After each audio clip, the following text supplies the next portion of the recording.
Forced to marry a 44-year-old CEO, she uncovered a secret that changed everything. Lara felt the words before she understood them. They arrived like a verdict, cold and final, carried on her father's voice that had always been the loudest thing in her life. "Sign this, and we save it all," he said, sliding the document across the kitchen table where steam rose from an abandoned mug. The paper smelled faintly of coffee and old ink, small things that clung to ordinary lives. For Lara, those small things were already gone. She was 24, used to living without guarantees. She'd learned to string together shifts at the cafe, to accept rent increases and unpaid invoices, to laugh off the way her friends called her impulsive as if it were a flattering habit. But she had never imagined becoming collateral in a business negotiation, never pictured her name affixed to a clause designed to secure a family's legacy. Across from her sat Ottavio, her father, color drained from his face except for the desperate red in his neck. He had once spoken to her like a man who believed he could outrun fate with plans and promises. Now his hands trembled. His certainty had calcified into a single plea. "It's not for always," he murmured. "Just until the merger. The company needs stability. They need a face, our face."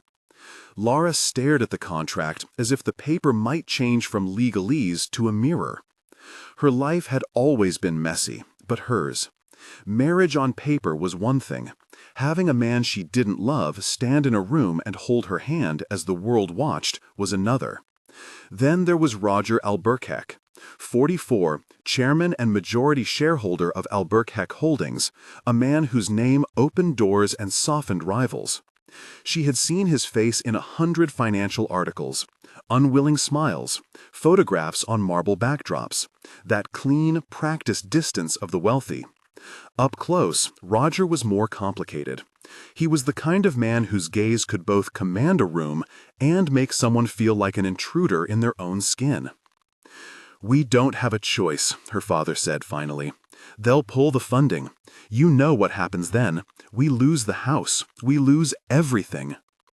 Lara thought of her mother, of the boxes stacked in the attic with yellowing photographs, of the thingness of their bank account, of the quiet resignation on Ottavio's face that had become familiar over the last year.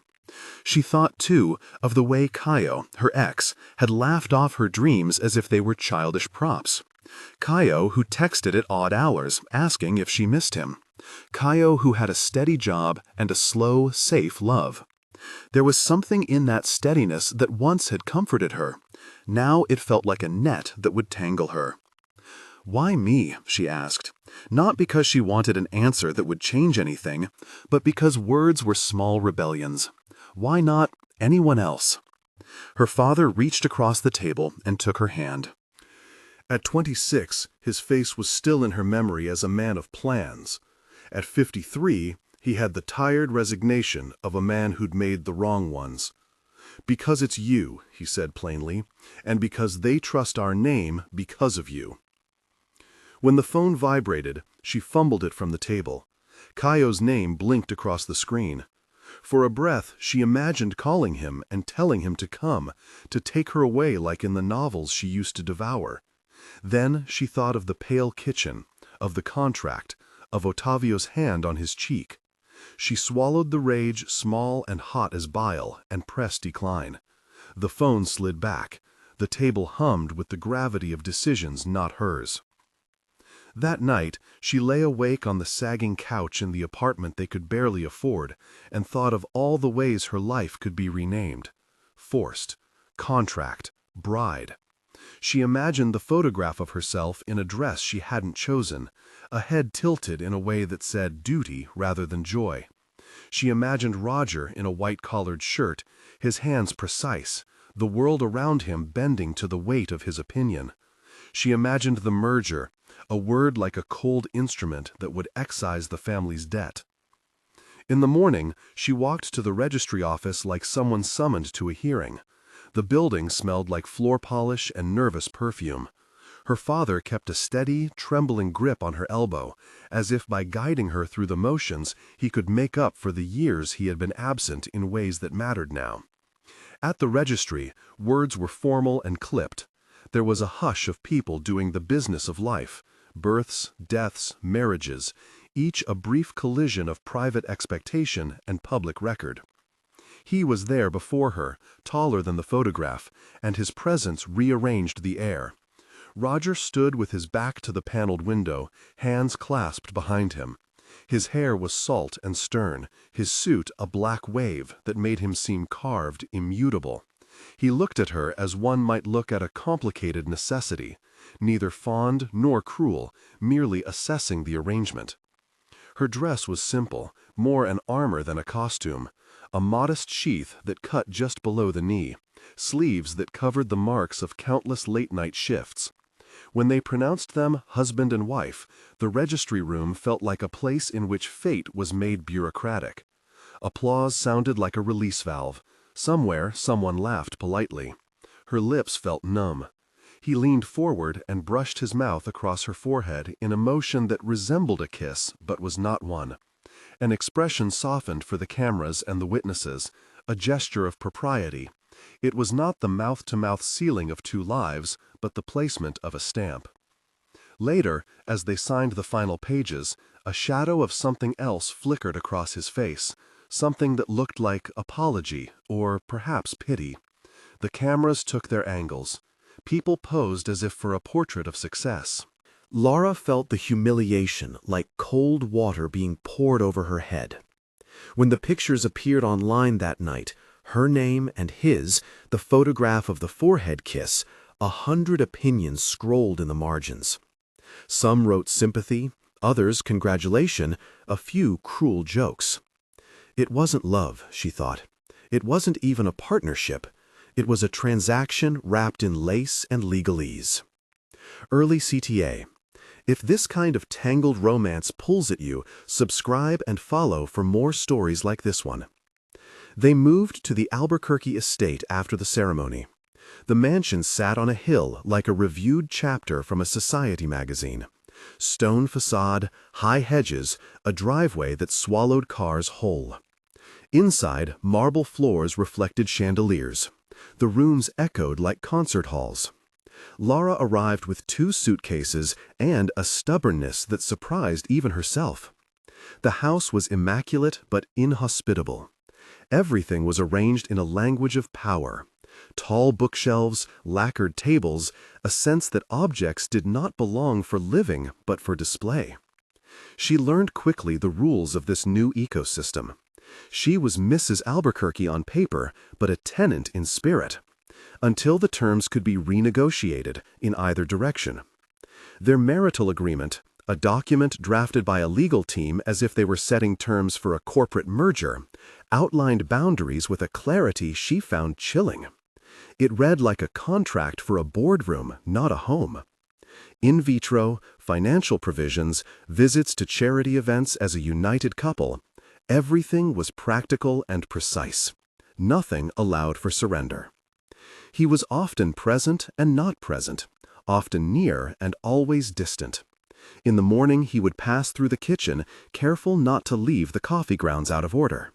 He made lists and demands and arranged meetings in his office that smelled of leather and tobacco and a faint trace of lemon. At night he slept like a machine that had learned to settle into softness reluctantly, as if each hour of sleep was something he allowed himself but did not embrace. There were moments that broke the frost. The first time it happened was at a charity luncheon, where the host, an older woman with a voice like cracked glass, made a cruel joke about Lara's accent and her father's recent disgrace. Voices ricocheted. Reporters took interest in scandal. Lara felt the blood rise in her neck. She braced for the instinct she had practiced since childhood, to curl inward, to let the ridicule roll off like rain. But Roger stood up like a boulder in the middle of a stream. Whatever polite sculpting of his public face existed, in private he could still move when something breached his perimeter. He rose to his feet in a measured way, And with a voice that had the calm of an executive used to issuing orders, he corrected the hostess's cone. He did not shout, he did not humiliate. He stated the facts with a precision that left little room for rebuttal. Lara watched him. For a blink, she saw him different. Not aloof, but present. Not merely a chair at the head of a table, but a man who felt a responsibility to the people at that table, including her.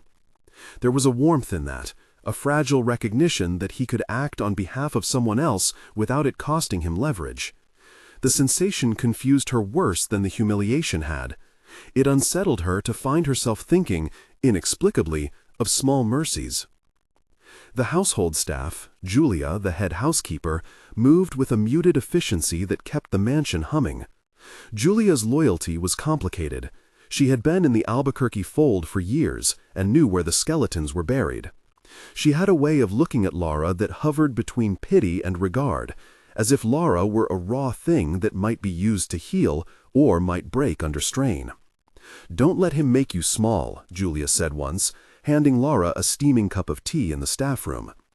The words arrived as if from somebody who had watched the same play before, who had seen too many people scramble at their own edges. Lara wanted to ask Julia what exactly she meant, but the house had taught her that questions could be dangerous. Still, the words settled. Roger watched her the way one watches a painting at close range, studying brushstrokes as if to discover the hand that made them. He had made arrangements to keep intimacy clinical, to prohibit spontaneous nights and unsanctioned closeness. The terms were designed to shelter him from blame and to regulate expectations. After all, the public and the board needed the appearance of partnership, but the man needed distance. He was an effective leader out in the world where clarity and results mattered. At home, he was an enigma of habits and careful retreats. And yet, in the small hours, when the estate was a universe of closed shades and softened clocks, Lara would find him in places she didn't expect, leaning over the balcony looking at the gardens, fingers curled on the wrought iron railing as if he was trying to hold something that kept slipping through his grip. Once she nearly dropped a tray carrying plates and water to the dining room, and he stepped in without thought and caught her elbow. The gesture was simple, no flourish, no promises, only an instinctive decency that carried weight. For a second she felt warm, and then the memory of the contract cooled it.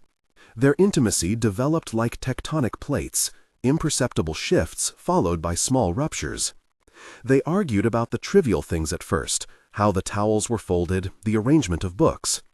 Those arguments turned into conversations, which turned into a less guarded look across the table. His voice, when he let it, had a softness she had not expected under the abrasiveness of his public persona. Hers, when it emerged, had a spark of humor and sharpness that could trim through his defenses. And then she found the photograph. It was a late afternoon in his study. She had been looking for a book, an old volume on 19th-century architecture that she thought might fill a shelf and make the house feel a little less like a museum. The study was a space that belonged to him completely. Shelves lined in perfect rows, a globe, a leather chair shaped to the curve of his back, a desk polished so it caught the light in a sliver. The room always smelled faintly of pipe tobacco and coffee, as if the air itself had made peace with two stubborn vices. Lara's hand brushed a drawer half hidden beneath the desk. It was unremarkable, a place his hands frequented for pens and notes.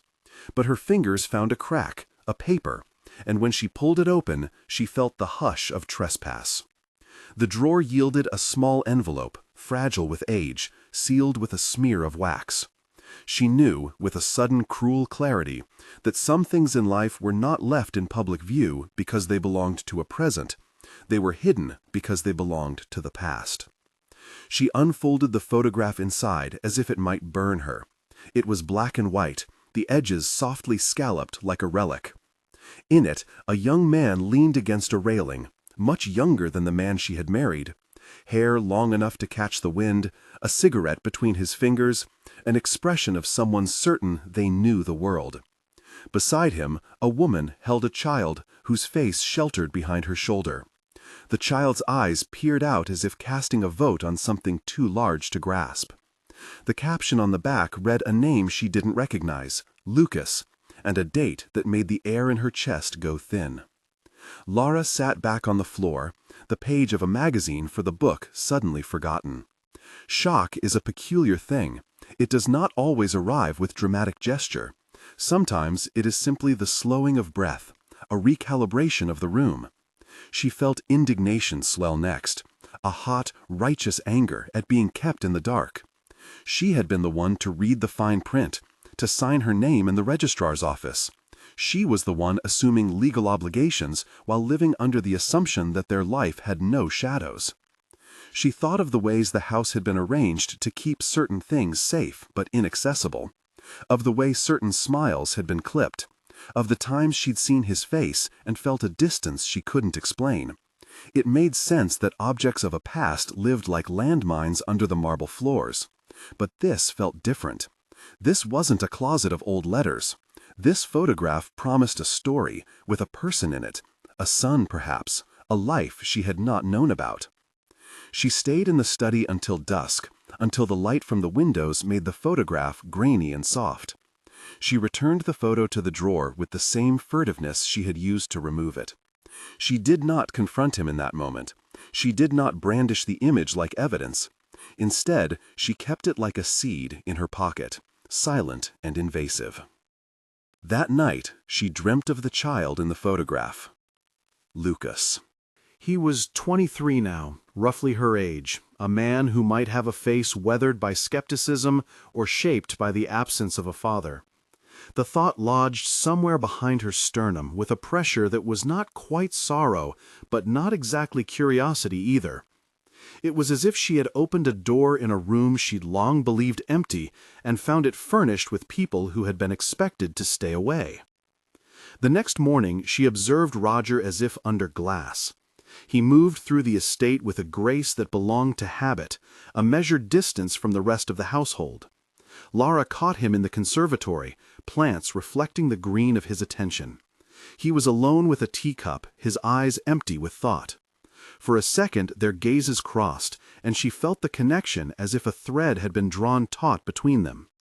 He left the teacup on the saucer and walked to the window. He looked older in that instant, lines where youth had once been smooth, a slump in the shoulder as if bearing the memory of something too heavy to carry any other way.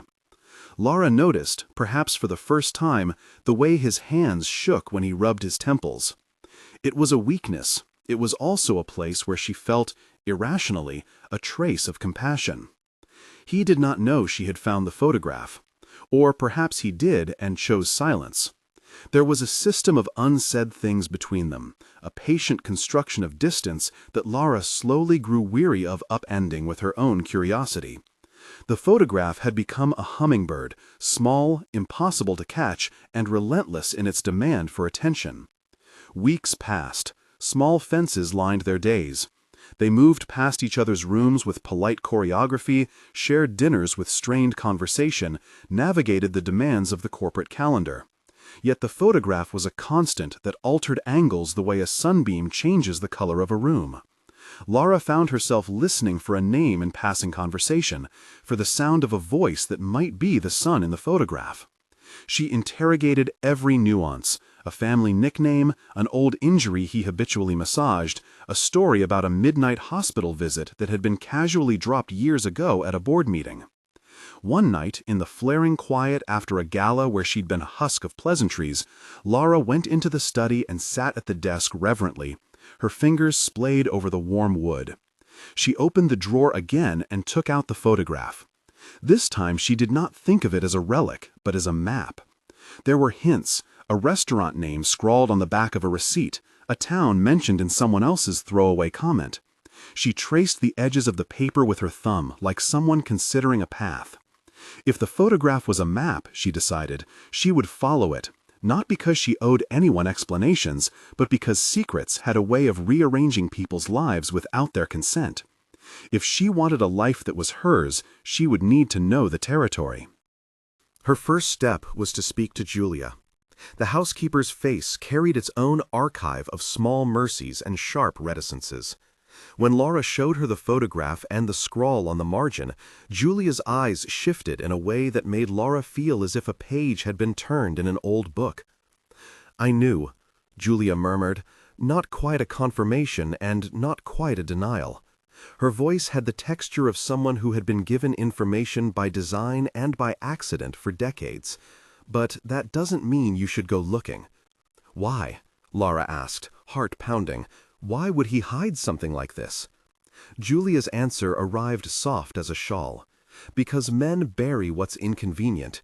Because our family believes their pain should be private, even when it bleeds into everyone else's life." It was not an explanation that made sense of the world. It was an outline of where one might find bones. Lara felt simultaneously furious and strangely compassionate toward Roger. She had been angry at being used as a pawn. She understood the economy of people minimizing their own pains to avoid being confronted. But the idea of a son, someone her age who might carry his own grievances, made the stakes real in a way the contract never could. She made a plan. She would go to whoever could tell her the truth. If there was a boy, Lucas, she would find him. She would listen, not as a crusader, but as someone who wanted to understand the full pattern of the man she had married. It was, she told herself, an act of courage. It was also, she admitted when she was honest with the mirror in the hall, an act of defiance against the life her father had thrust upon her. She would not be passive in the architecture of other people's secrets. When she confronted Roger, finally, it was not with fury, but with a steady voice that surprised them both. He returned home from a business trip with his suit still smelling faintly of a plane and corporate coffee. Lara had planned to ask him then, to force a conversation into being, but when he stepped into the foyer and saw her waiting, the motion of his face halted like a boat tethered in a current. "Do you know what this is?" she asked, and put the photograph on the hall table as if it were a detonator. He looked at it as if memory were a country he had once traveled and now approached from a strange shore. The shoulders that carried the mantle of CEO sagged in a way she had not seen before. "I do," he said finally. The tone was neither defensive nor surrendering. It was a fact relayed by a man who had perhaps built his life around being accountable to a ledger rather than to people. "It is my past." "Why didn't you tell me?" Her voice did not crack. That would have been too performative. She aimed for steadiness. He could see that. He could also see the edges of something fierce. He closed his eyes as if to gather words like loose coins. "Because I believed it was my burden to admit it. Because I thought bringing it into the light would hurt too many people. Because—" He opened his eyes, and for the first time, she saw a reflection of the child in the photograph flicker across his lids. "Because guilt can be a prison without a door." She wanted to say, "Guilt does not absolve silence," but she did not. Instead, she asked the question that had lodged in her. "Is Lucas alive? Is he—" "He is," he said. The confession landed with an odd weight. "He is 23. Her mind counted and reassembled the years like a puzzle dropped on a table. 23. The age of apprenticeships and first mortgages, of people who might be looking for a hand or slamming the door in a man who had failed them. She thought of him as a stranger who had the right to define himself without a father who had hidden him behind shame. "And you—" Lara paused, measuring her next words like a diplomat. "Did you try to find him?" The way he stared at the photograph, the lines forming around his eyes, suggested the answer. "I tried," he said. "But some patterns of absence have a way of entrenching themselves. I made mistakes. I left. I thought I was protecting him by stepping away, but I was also protecting myself." It was an answer that did not satisfy so much as complicate. Shelved between sentences lay the possibility of repair and the reality of harm. Lara realized then that this was not a story that could be summed up in a single confrontation. It would require time and humility and a willingness from everyone involved to be more vulnerable than they had planned. A week later, while sorting through a stack of old invoices in the study for reasons she could hardly articulate, Lara found, hidden within a ledger, an address, handwritten and hurried, that wasn't the headquarters of any subsidiary. It was a small line, an apartment complex in a part of the city Roger seldom visited. Next to it, in pencil, a note: "If you ever must find him." She read the line 3 times, the letters blurring for a moment into meaning. Her hands shook with a nervous energy that felt like fierce joy. Maybe it was the righteous part of her that wanted to rectify abuse. Maybe it was simply curiosity. She folded the paper, pressed it into her palm like a compass, and made her decision. The night before she planned to leave, she stood in the dark of her bedroom and looked at the life she had stepped into with a mixture of resentment and new resolve. The mansion seemed even larger at night, when its vastness contradicted the smallness of her sense of belonging. She packed a small bag, an overnight trip, she told herself, a reconnaissance mission. She would not announce anything. She would find Lucas, and she would listen. She did not know what she expected when she arrived at the address in the gray brick building, a narrow block between a laundromat and a bakery that smelled like butter and sugar at 7 in the morning. The apartment door had peeling paint, and a bicycle rested against the stairwell. She could hear the city playing outside like a record stuck on an old groove. Her hand raised to knock, then paused.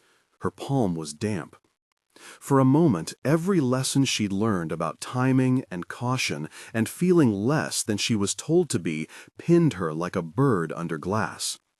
She knocked with a steady rhythm, twice, and then once more.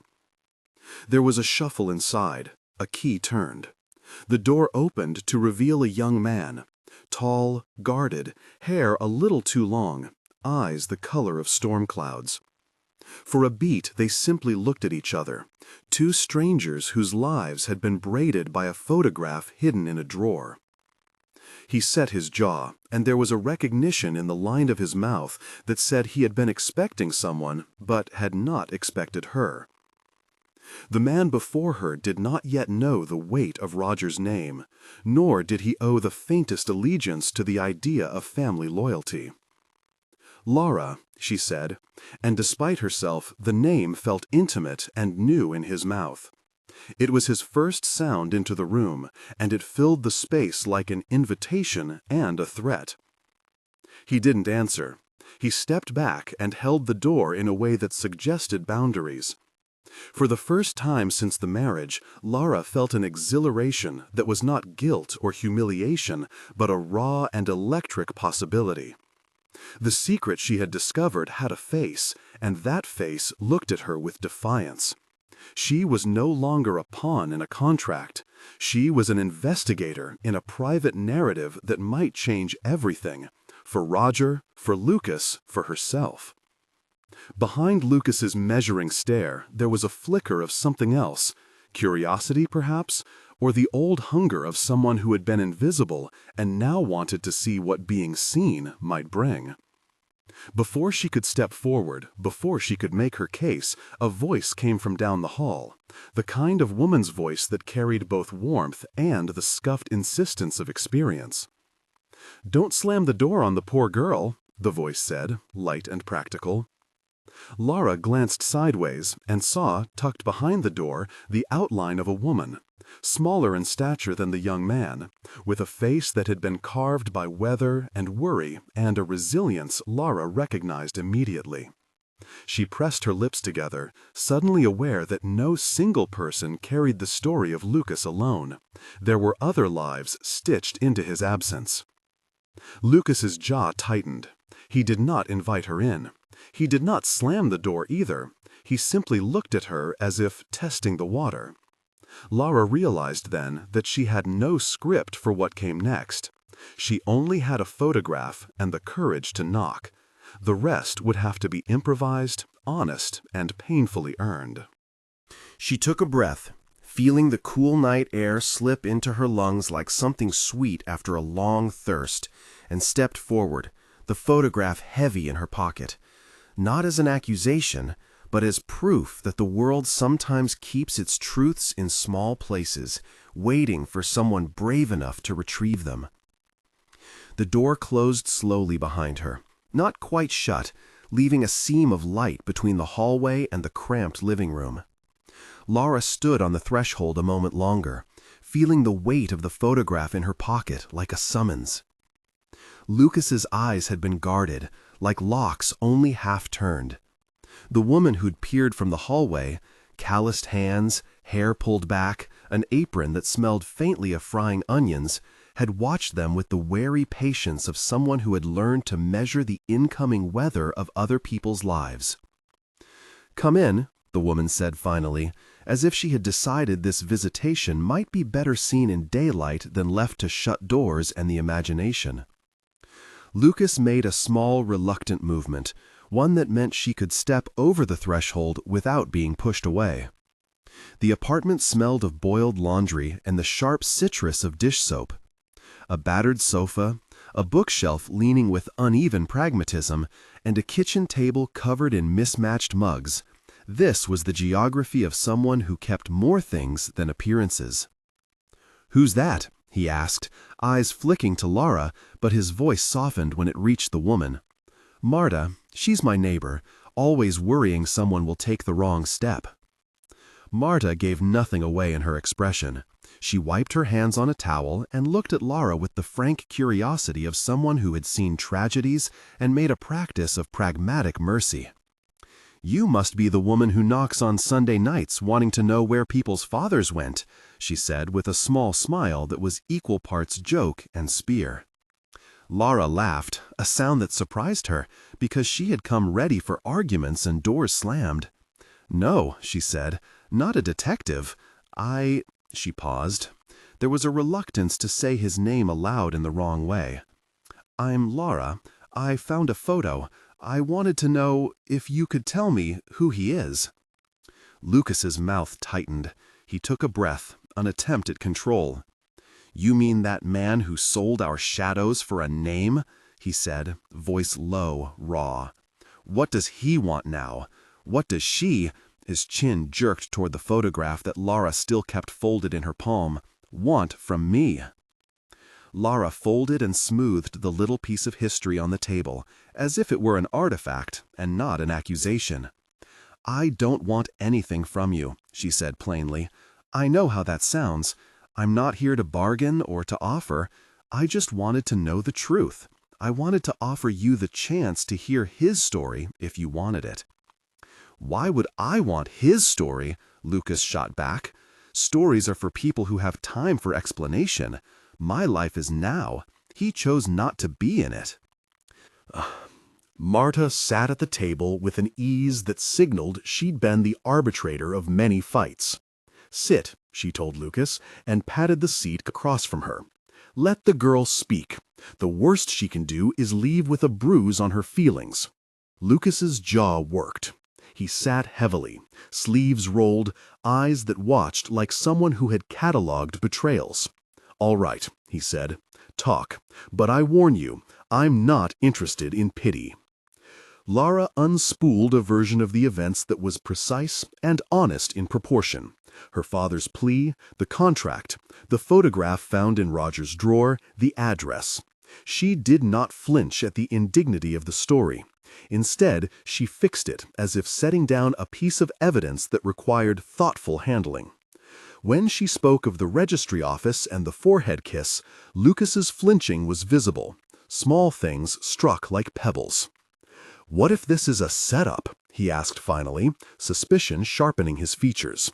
"What if you are part of a plan to smooth my edges so someone can later buy me with apologies and dinners?" "I'm not," Lara replied. "I promise I'm not a plant. If I'm honest, I came because I couldn't sit with knowing and not doing anything. Whether you hear him or not is your right." Marta watched the exchange, then reached for a chipped mug and poured coffee with a hand that hadn't trembled. "He won't be won over by words," she said to Lara, almost more to herself. "He's been let down by promises. He keeps a ledger like the rest of us. Only his entries are people." Lucas's anger did not collapse into softness, but something else arrived in its place, a weariness that was younger than his years. He told them, in half sentences at first and then with more surrender than he intended, about the time when there was no money for winter boots, about scraping by on late shifts and second jobs, about teachers who stopped expecting much.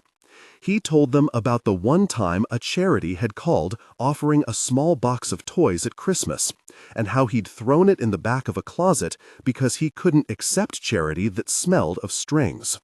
He spoke of a mother who stitched what she could from her own dignity, and of the night she had gotten sick, and how the world had seemed not cruel, but miserly.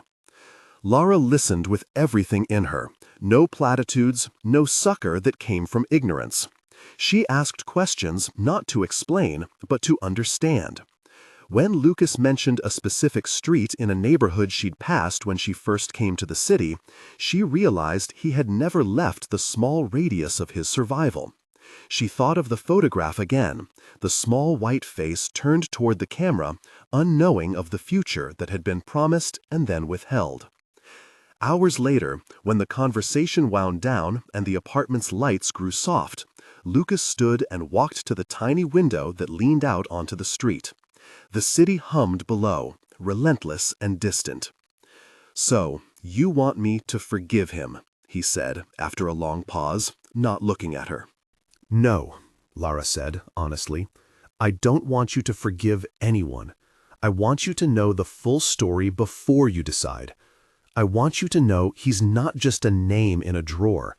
I want you to have the choice." "Choice," he echoed, a word thrown at me like a coin. "It is a choice," she insisted. "Not to meet him, not to let him back in, but a choice." She met his gaze then, steady and unapologetic. "And I won't tell him you're here without your permission." He turned then and looked at her with a level of scrutiny that felt like X-ray. "Why are you doing this?" he asked. "Why would you risk your life to reveal someone else's mess?" For a moment, the answer was a tangle of motives: pity, curiosity, a desire to unmake the part of her life that had been purchased as a survival tactic by her father. But she chose the cleanest truth. Because it felt wrong to sign a life away without trying to fix the wrongs that were hidden inside it. Because if one person can undo what another hid, maybe it scales. Because I didn't want to be complicit. Lucas laughed, a sound without humor. "Complicit," he said, as if tasting the word. "That's noble. Or naive." "Maybe a little of both," Lara admitted. "But I don't want to use you as an instrument. I asked because I thought you deserved to know." A long silence followed. Then Lucas shrugged, an almost invisible conceding. "All right." He walked back to the table and sat down again. "I don't promise forgiveness. I don't promise anything. But I'll hear him out. On my terms, not at his mansion, not in front of cameras, not with PR." "You'll tell him that if I invite him?" Lara asked. He nodded. "Tell him to meet me where he can't buy silence, at the park on Hollow Street at noon. No limo, no entourage. He comes alone." The deal was brittle as old porcelain, but it held. Lara folded the photograph and put it back into her pocket, as if closing a door on something volatile. She left the apartment later that morning with a new resolve knotted in her gut. On the walk back to the car, she thought of Roger in his study, of the way his shoulders had sagged when she'd asked him about Lucas. She thought of the ledger he'd kept for his life, and of how someone could be meticulous in spreadsheets and catastrophic in relationships. At the estate, the chandeliers glowed like stars trapped indoors. Lara returned with her hair still damp from the rain that had started as she crossed the bridge. She found Roger in the study, the photograph lying like a quiet accusation on the desk between them. He had the habit of keeping his hands folded when he was trying to be honest, as if the physical act of restraint would help keep his language from stumbling. "You found him," Roger said quietly as she entered. "Yes," Lara said. "He'll meet you, At noon, Hollow Street Park, no entourage. Roger's face changed in the way a photograph changes. Light moves and shapes appear differently. "Will you go with me?" he asked finally, the question arriving as if it had cost him something to form. "No," Lara answered without hesitation. "I'll not be in the same room." It wasn't a spiteful choice. It was respect for the contract of privacy Lucas had demanded. "But I will tell you where to be. This is between you and him." He bowed his head then, as if in prayer, though Lara knew he wasn't religious in the conventional way. He was more a man who petitioned facts and hoped those would suffice. He put a hand to his face and traced a line along his jaw that had been there for years. "I won't let him turn away this time," he said, in a voice that was a mixture of resolve and fear. "I am tired of absence." The next morning, Roger did not leave for the boardroom. He canceled calls, shaved with a meticulous hand, and dressed in a simple navy sweater that softened the architectural hardness of his shoulders. He walked through the gardens of the estate without speaking, an enormous machine moving with the careful, almost ritual gait of someone who had decided to dismantle a part of himself. At noon, Hollow Street Park smelled of cut grass and lemon from the local bakery. Roger arrived early, hands deep in his pockets, eyes scanning for a young man who might come with all the cynicism of someone who had been abandoned. He chose a bench that faced the fountain, a public space that would not allow for grand gestures without witnesses. He sat rigid, the type of posture that once gave confidence in boardrooms but now felt fragile. Lucas arrived late, dressed in a leather jacket that had seen better winters, with a backpack slung over one shoulder and the cautious gait of someone who expected disappointment. He walked past the fountain to the bench Roger occupied and stopped a few feet away. He did not sit. Roger stood then, a motion that made Lucas flinch. "Lucas," Roger began, with the awkward humility of a man saying something he had planned for years and now felt it might be the wrong season for delivering. "My name is Roger Albuquerque. I don't have words that will fix what was broken, but I want to try. I am so sorry for not being there." Lucas's face hardened. "Sorry, huh? That's an old brand, a cheap one." I know. Sorry is not enough." Roger's voice tightened. "I left. I thought I was protecting you from the mess of my life. I thought absence might be shelter. It wasn't shelter. It was desert. I can't change what I've done. I only can offer to be here now, if you'll let me." The words were halting, stripped of managerial polish. They were human, and that was like a raw wound being uncovered and exposed to light. "You think you can show up now and it erases everything?" Lucas demanded, the anger now sharpening into a blade. "You think you can waltz into my life with flowers and apologies and then just go back to your house and your lawyers?" "No," Roger's answer was immediate. "I don't expect a single thing. I expect to be allowed to demonstrate, day by day, that I am present. If you want me to be gone forever, say it and I will accept. But I will not hide anymore. I will not let my shame be your truth." Lucas's hands curled into fists. He wanted to tell this man all the harsh things he'd kept in the drawer of his own heart, how he'd felt the absence as a physical weight, how he'd learned to stand on his own so no one could remove the necessary supports. He wanted to scream that presence now might feel like an indulgence he could not afford to accept. Instead, he asked, voice small and brittle, "Why, now, after all this time?" Roger's eyes closed for a second, as if measuring what to reveal. "Because I watched you in a photograph for years and made choices to spare myself shame rather than accept my responsibilities," he said. "Because my mother—" He stopped, the name of Senora Albuquerque surfacing like a wave. "Because, finally, she wouldn't let me hide the ledger anymore. She told me the truth in a way that stripped me of excuses. She said I owed what I had refused." Lucas's expression softened, not into forgiveness, but into an understanding that people had more complex maps than one could imagine. He had grown up surrounded by adults who simplified pain into reasons adequate for them and not for those who suffered. This was different. Roger's confession didn't fit the usual arcs. They talked then for hours, in fragments and in bursts, about the past and the ways absence had shaped Lucas's identity. Roger spoke of a young affair that had been messy and real, of nights of panic and the hollowing guilt of a man who had believed physical distance might be mercy. He spoke of the mother of the child, how illness had taken her, how he'd retreated into work as if precision and profit could mend a life. He didn't ask for absolution. He asked for the chance to be known as more than the man who had left. Lucas did not answer immediately. He listened, his face a map of edges. Towards the end of the conversation, he surprised them both by asking a simple question.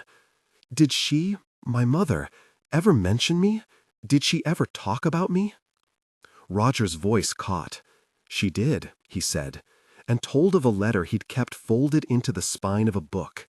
He told how she had written not bitter notes, but lists of small wants for Lucas, that he be brave in small things, that he learn to swim, that he not let bitterness be the shape of his life. Lucas's mouth twitched at the thought of someone speaking small mercies into his life after she was gone. At the end of that day, nothing had been solved formally. Lucas had not embraced him. He left with the same guarded gait, but behind him there was the image of a man, an older man, on a bench with his hands trembling. Roger watched him go, as if the parting would either ignite change or confirm defeat. He sat on the bench until the light grew honeyed, and then returned to the estate a different man. Some part of his armor gone, another part raw and exposed. Back at the mansion, Lara paced the marble hallways until her legs demanded quiet. She had done what she'd promised she would, arranged a meeting, and abstained from attending. But watching Roger leave for the park had been like watching a slow-motion unmaking of something she'd thought unchangeable. She wanted to be practical and not romantic about it, but in the silence of the study, she allowed herself to hope. Weeks folded into a rhythm of small actions that meant more than any single pronouncement. Roger began to make changes that were not public relations maneuvers, but private acts of repair. He arranged for Lucas to have access to documents and financial support that would not be showy, but would be honest. Tuition, healthcare, a small fund to breathe. He wrote letters, not grand manifestos, but small notes that read like someone who had learned to do the small things. Dinner appointments he didn't cancel, texts that asked about mundane concerns, and occasional boxes left at Lucas's door with books that had mattered to his own youth. Lucas responded not with grand gestures, but with tests. He asked for proof, not in the ledger sense, but in ways that would reveal character. Roger babysat a neighbor's child while Lucas watched from the doorway, suspicious. Roger waited at a bus stop in a neighborhood he had once avoided. Roger sat through a local jazz gig down a side street where no one would notice him. These small moves were the currency of penitent reintroduction. Meanwhile, Lara and Roger's own relationship shifted, the tectonic quakes giving way to something that could be measured inch by inch. They argued more honestly now, sometimes about the residue of their contract, money, image, the awkwardness of being in public together, but the arguments had a steadier undercurrent, the desire not to harm each other. In one argument over a charity dinner, where Roger had insisted on altering the script to include Lucas as an invitee, Lara snapped at him with the kind of honesty that cleared air. They stood in the kitchen, late at night, and their voices had the heat of strangers and the tenderness of co-conspirators. "You don't get to buy redemption," Lara had said sharply that night, voice tight with years of small humiliations. "I don't want to buy redemption," Roger answered, tired and almost whispering. "I want to earn it. I want to be able to look at him and know that my presence is not a debt I can pay off with money." Their eyes met then, and something shifted in the space between them. It was not a spark of lust, but the recognition of two people who had been brittle and were now learning to be soft without being destroyed. Roger reached for Lara with an almost clumsy gesture, a hand on the small of her back that felt like an apology and a promise at once. Lara did not pull away. She leaned into him as if testing the surface of water. Their first kiss, months after the registry room and the forehead stamp, was not dramatic. It was a release of pent-up need for human closeness, an acknowledgement that two damaged people might choose vulnerability for once. It was consent in the truest way, both leaning in, both choosing. The kiss deepened into something quieter, written on the skin more than proclaimed in words. Afterwards, they lay together on the chaise in his study, breathing the same air, the house around them enormous and attentive. Lara could feel his pulse under her palm, a nervous, human rhythm. He turned his face to the side and whispered, "I didn't know how to do this before." "You do it now," she said. "You show up." He showed up in other ways, too. He defended her in meeting rooms, yes, but also at home when the mansion's old habits tried to define her. When Ottavio sent an email that read with the familiarity of leverage, Roger called him and spoke with civility but with clear limits. He refused to treat Lara as an asset anymore. He did not cancel the contract. He proposed amendments that recognized Lara's autonomy. The board of Albuquerque Holdings needed to be satisfied, and the merger required lip service. But behind closed doors, Roger insisted on respect. Lucas's reconciliation with his father was not a single scene, but a series of small, painful meetings. There were relapses, angry phone calls midnight, a letter torn and thrown away. A day when Lucas refused to come to the estate after a journalist had leaked their meeting and spun it into a narrative of opportunistic reunions. Roger weathered each blow without grandiose gestures. He continued to show up. One afternoon, months into their precarious peace, a crisis forced a different kind of reckoning. A protest outside Albuquerque Holdings had been organized by some workers claiming the merger would cost jobs. It became a noisy, televised event, and one news anchor suggested on air that Roger's family drama was a convenient distraction from corporate accountability. The boardroom erupted with a chorus of fingers pointing. Lara stood at the edge of the storm, feeling the old shame of being used as a narrative pawn, and before she could think, Roger moved. He rose in a public meeting where cameras waited like predators, and without the slick polish of a prepared speech, he named his failings. He spoke of his absence as a father, of the ways he had believed absence could be kindness. He acknowledged Lucas not as a PR asset, but as his son, and he asked for no forgiveness from the public, only for the right to correct his errors in private. It was a risky move. The board members shifted uncomfortably, but something in his candor reframed the narrative. People who had watched him as a machine now saw the creaks and gears of a human heart. The protest did not evaporate, but the story changed. For Lara, watching Roger speak was like watching him strip away another layer of armor. She felt proud in a way she had not allowed herself to feel for weeks. Lucas, watching a clip on his phone in the dim light of his apartment, felt something in his chest rearrange. It was not forgiveness overnight. It was recognition that his father had decided to be seen in a different way. He texted Roger a short line, "We need to talk." It was not a concession. It was a door left ajar. Their meeting that evening was quiet and private. Roger did not offer grand promises. He sat beside Lucas, and they shared a takeout box, elbows almost touching. Words flowed slowly until Lucas reached for a small, practical question. "What kind of man are you now?" Roger looked at him long enough to make the moment electric. "A man who hopes the past does not define his future," he said. "A man who will prove it if you let me." It was not a miraculous forgiveness scene. It was a small step, A night where Lucas allowed a roast chicken to be shared, where the awkwardness was honest and not performed. He later agreed to go to the Albuquerque estate a few times, at first with tight smiles and guarded glances, and then with slightly less armor. Lara's role in the process, always quiet, always procedural, was to stand as witness and not usurper. She arranged neutral spaces, sometimes cooked a meal and left it at Lucas's door, sometimes sat by the phone if he wanted to talk. Marta kept her in touch with the rhythms of Lucas's days, and Julia supervised household dynamics, providing practical, unshowy support. Each small action stitched into a fabric of care and accountability that made the reconciliation plausible. As the seasons changed, so did the household. The marble seemed less hostile now, softened by the new presence of laughter that was not forced.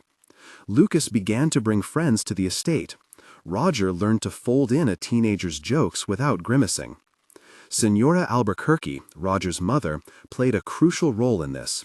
She had been, in the beginning, a woman of formidable propriety, who'd once pressed her son's hands when he returned from a trip, giving him comfort he could not seek elsewhere. When Lara had finally gone to visit her, an afternoon spent in a quiet parlor where lace curtains filtered light, Senora Albuquerque had told truths with the remorseless clarity of someone who had watched consequences play out across decades. "You cannot buy what you've been given," she'd said, tapping a fingernail on a porcelain cup. "But you can pay for mistakes with stewardship. You can undo neglect by being present." She had told Lara about the early affair, how her son had loved and lost in a way that left a crumpled human center in him. She told her how proud she had been of a man who could run a conglomerate, and how devastated she was to find her son folding into a world where performance replaced presence. And then she had done something more radical than reproof. She had called Roger and insisted, in no uncertain terms, that he must find Lucas and stay. "Do not return until you have tried," she had told him. "Do not let silence be the only voice you give."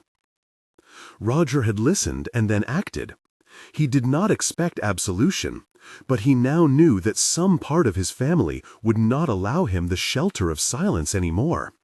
He began to attend to the life he'd previously fled. One night, after another quiet dinner, where Lucas had come and gone like a lighthouse beam, visible, then gone, Roger found Lara in the conservatory, among plants and pots, a place where light filtered like permission. "She told me something," he said, nodding toward the distant part of the house where Senora Albuquerque walked with a staff, small but immovable. "She said there's a season for everything. She said that sometimes the hardest thing is to accept that the past remains the past, but that you can still plant for the future."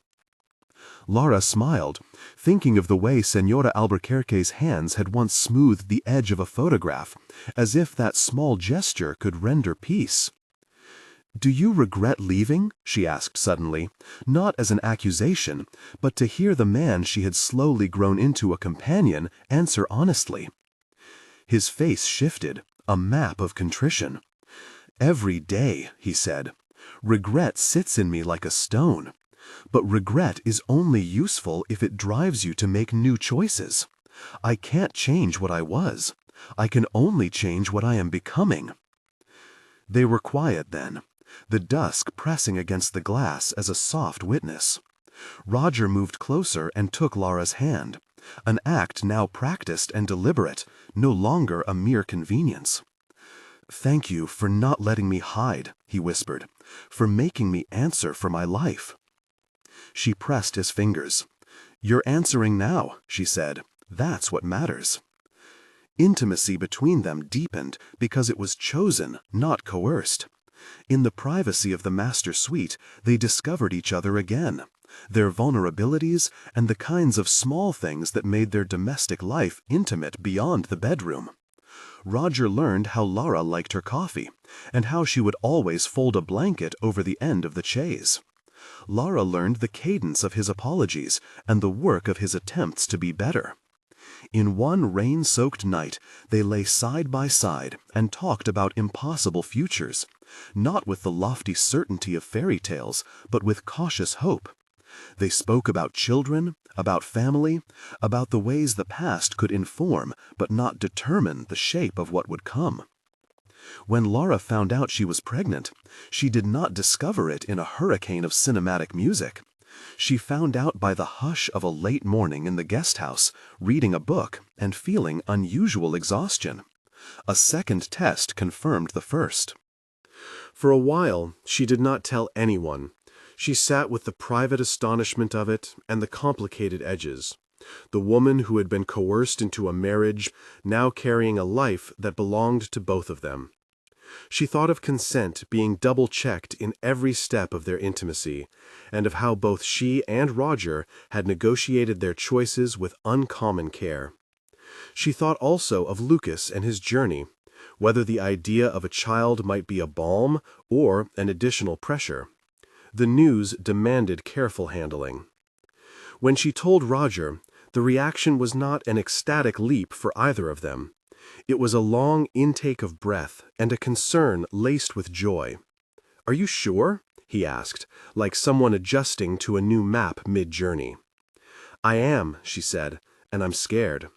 "So am I," he answered, voice breaking with honest fear. "But fear doesn't mean we don't do this." They did not publish the news immediately.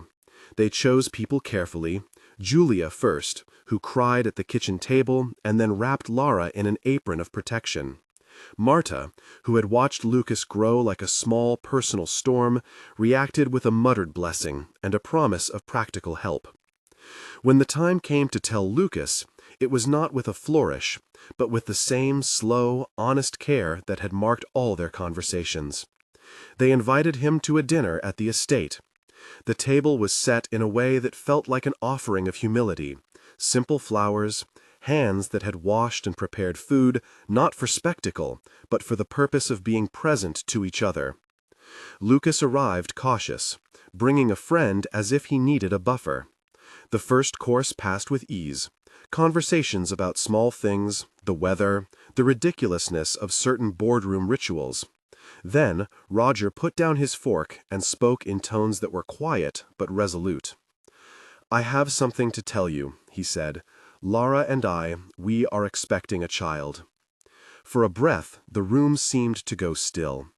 Lucas's face did not betray joy so much as a complex weave of surprise, unease, and a shadow of something tender. He looked at Lara then, seeing in her an intersection of a life he was still circumscribing and a future he had walled his heart against. He did not know what to say. "You have no obligation to feel anything you don't," Lara said gently. "I only wanted you to hear it from us." Lucas swallowed.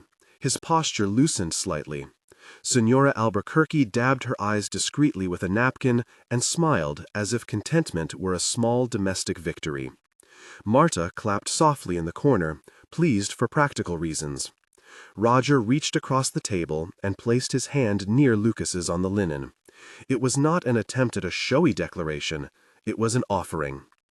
"I know this is complicated," Lucas said finally, "but congratulations. I hope you find what you need, both of you." It was not a full forgiveness. It was not even a blessing. It was a chink in armor, and that was enough for now. The months that followed had a steadiness to them. Plans were made not with grandiosity, but with the slow, practical rituals of building a life. Baby names were argued about over coffee. A room was cleared in the estate for a nursery. Roger installed safety measures in halls that had once been decorative. The company merger completed with less scandal than forecast, partly because Roger's honesty had humanized the process in an unexpected way. He reduced certain bonuses and redirected funds into community programs that supported workers displaced by the restructuring. His leadership changed subtly. Where once precision and profit had been chief, purpose and people began to matter more. Lara stood at a window one evening, her hand on the curve of her belly, watching the lights on the grounds blink like a constellation. The house felt less cavernous now that it held more than marble and history. It held future laughter. She thought of Ottavio and the desperate plea that had begun this chain of events, and of how messy, stubbornly human efforts, hers and Roger's and Lucas's, had altered the shape of a family. The evening before a small gathering to mark the formal reconciliation of Lucas with his father, a quiet event where neighbors, a few colleagues, and Marta would attend, Roger asked Lara to walk with him through the garden. They strolled under an arch of late-blooming jasmine, the scent like a forgiveness offered by nature. "I'm grateful you stayed," Roger said simply, as if the words might be swallowed by the dark. "I know you had every reason to leave." Lara stopped and looked at him, moonlight making his features soft. "I stayed because you chose to be seen," she said, "and because I chose to be more than a clause on a paper." He kissed her then, slow, reverent, a seal on the small contract of their cares. In the quiet, she felt a pulse of contentment that had nothing to do with grandeur and everything to do with truth. The reconciliation dinner was not televised. There were no speeches meant to mend a public image. There were grilled vegetables, a homemade pie, and a playlist that featured music Lucas liked, jazz and songs with grit and honesty.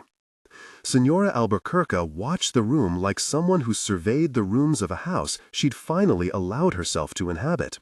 She raised a glass when Roger spoke quietly of mistakes and of attempts to be better.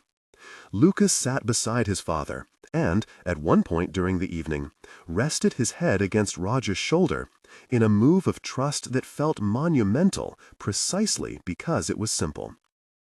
At the end of the night, after guests had dwindled and the kitchen was a landscape of dishes and lingering laughter, Luca, Roger's son, lingered at the table and spoke to Lara while Roger washed a pan in the sink. "You did what my mom would have done," Lucas said, voice hoarse and honest. "She would have gone to the heart of it and not shied away. She would have knocked." Lara thought of Marta and of small women with aprons who fixed what the big men broke. "I only knocked," she said. "You opened. You did the rest."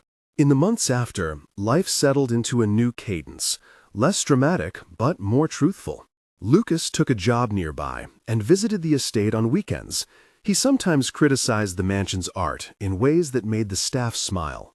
Roger reduced his hours at the company to spend more time learning about fatherhood and humility. Lara's belly swelled like a promise, and she took pleasure in naming the baby with Roger, sometimes ridiculous, sometimes tender. She and Roger decided to keep their marriage intact. They amended the contract to reflect mutual respect and genuine partnership rather than a mere corporate face. The day the baby was born was not cinematic in a Hollywood way. It was a room filled with the white smells of antiseptic and warm afterbirth, with Julio, Roger's private physician, who had learned in the months prior to be present without speaking too much. The baby arrived with a fuss and a cry and a small pink nose that Roger traced with a finger as if studying a new language. They named the child Mateo, after a small book Roger had loved as a child.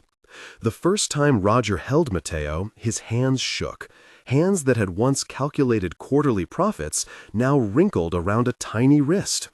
And Lara watched him with a flood of tenderness that seemed to close the loop on the year's labor of repair. Lucas was there, steady and contemplative, and at one point he leaned close and murmured to Roger, "You've got one job now. Don't mess it up." It was half jest, half literal plea.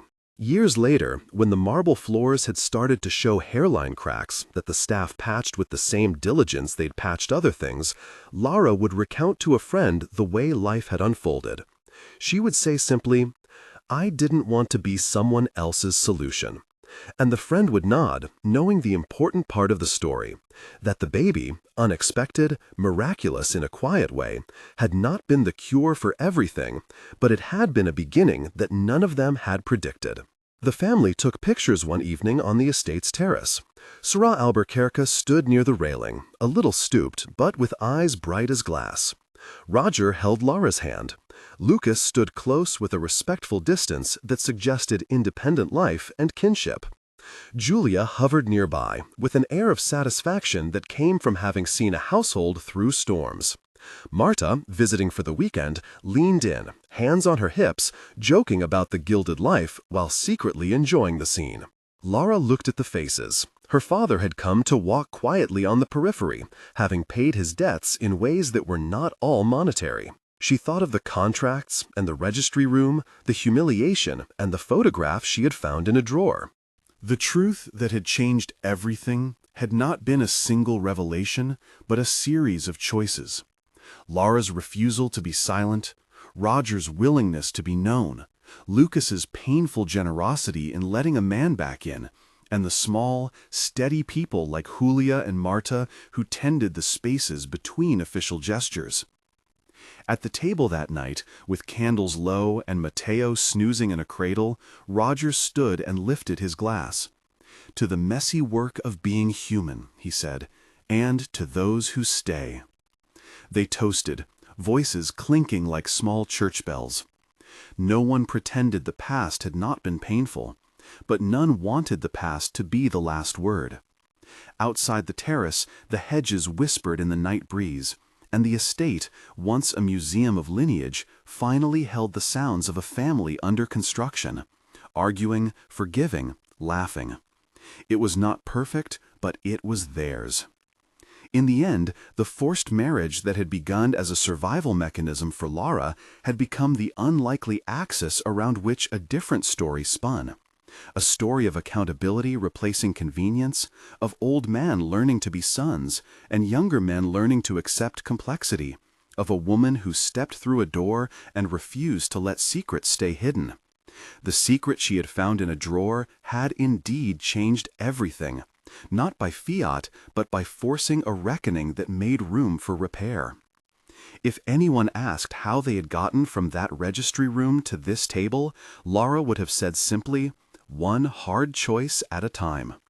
And if someone insisted on a triumphant end, she'd correct them gently. Life, they had learned, is not an ending, but an arduous, beautiful continuation. The child in the cradle breathed in the dark, and in that ordinary sound, the future waited, soft, uncertain, and full of the messy possibility of being loved. Final CTA. For behind-the-scenes clips and the soundtrack that inspired this story, check out our members area.